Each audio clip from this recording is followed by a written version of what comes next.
Hi, welcome to Adapt FS YouTube channel. Today, Sandeep and Rakesh are going to show you how do you install a Velcro pop-up table. So this table comes in two parts. One is the print and the second one are the bottom and the top. So we are going to open the bottom and the top and show it to you.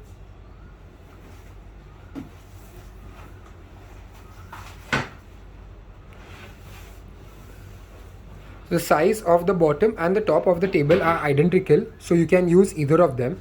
Then you open the printing sheet.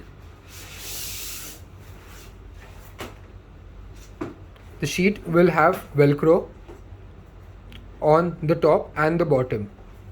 As you see, you have to fix the Velcro of the printed sheets with the bottom table.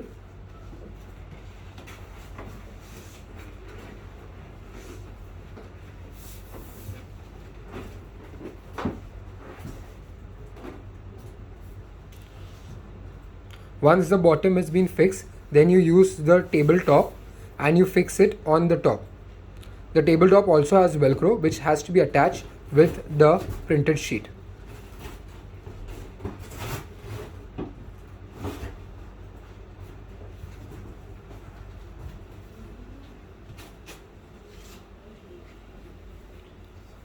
And this is how you install, and if you see, it is very stable. This is how you install a Velcro pop-up table. Thank you.